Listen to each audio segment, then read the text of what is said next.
Let's go over all of the crazy stuff that happened to Waco because there was a ton of stuff that I did not expect.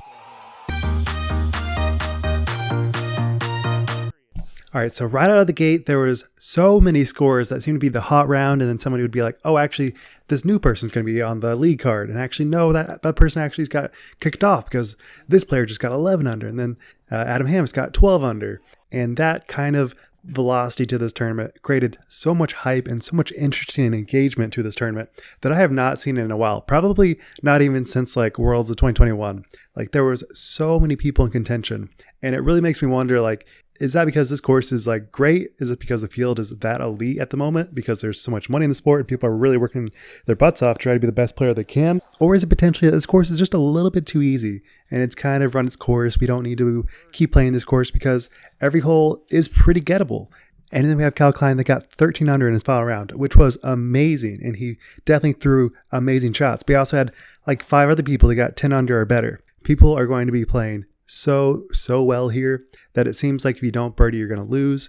And then we had Nate Sexton that really showed up. He had so many shots that you thought maybe he might actually get like a chance to get top 5, top 3, or even win this event.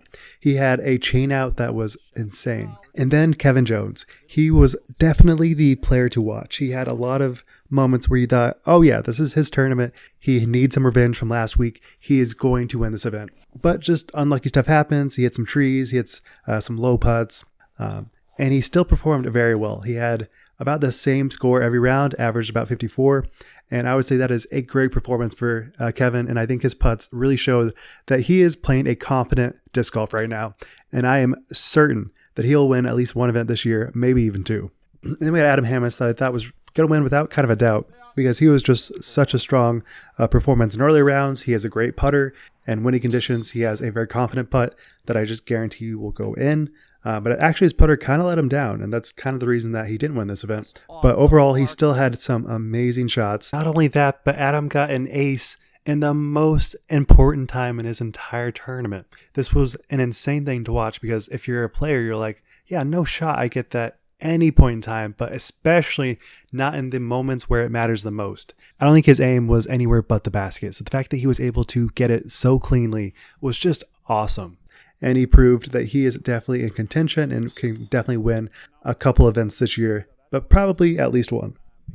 But definitely the standout person is Cole Redalen. He is still, I would consider, a new player. He had some great performances last year, but he still had that kind of aura that he's new. He's a little bit shaky at times when it comes to the big moments, the final rounds.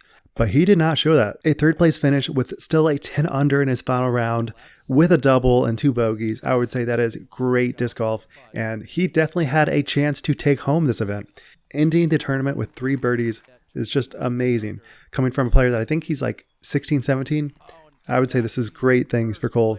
And I'm really excited to see where his game ends up. And then we had Calvin that had so much momentum coming into this tournament. I thought, oh yeah, he might take it down because he's just looking so strong. His putter was looking like butter. But it is the case that when Calvin gets to that final round, things just get a little bit more nerve-wracking. And that's because he was the only player on his card to not get a good drive on hole 12, where he hit first available.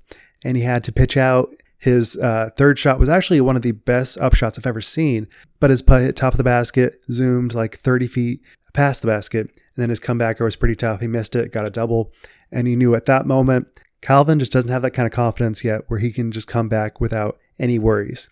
He did get 3 birdies on the back 6, but that still was not enough to get him back into contention. And with Calvin, there still is that notion that when he falters in final round, he just loses a little bit of confidence, and you just know that, yeah, that's probably it for Calvin.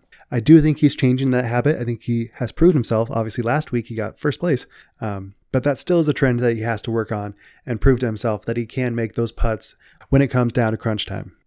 But last up, we have Kyle. And there was no way I was thinking Kyle was going to take it down. My friend was like, oh yeah, Kyle's got it. He's got it. He's looking so smooth. And he was. His shots were butter.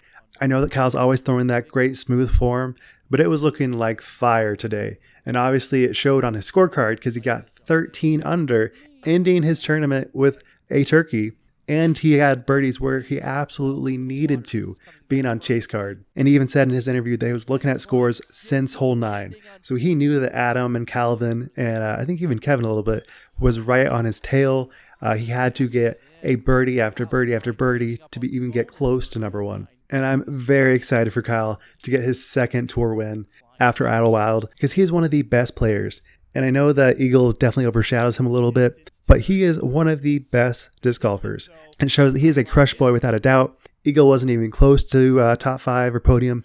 So this is definitely Kyle's moment to shine for Discmania. And it shows that he is a great player that is worthy of having his own Signature Series disc. And he is well deserving of this win. Obviously, it was very unexpected, but I'm so excited for him. Recap, we have Calvin absolutely crushing it, just coming a little bit short. We have Cole being a total stud, again, coming a little bit short. We have Kevin getting a tremendous bounce back finish from last week. I didn't actually see this coming. I'm really excited for him. And then we have Kyle being the absolute GOAT and not even worrying about hole 18, running it without any concerns, getting within circle, and finishing it out strong with a very good putt to end. This is a great performance from Kyle, and I cannot wait to see how his season ends up. So thank you guys for watching. Make sure to subscribe. Wild Runs signing out. Peace.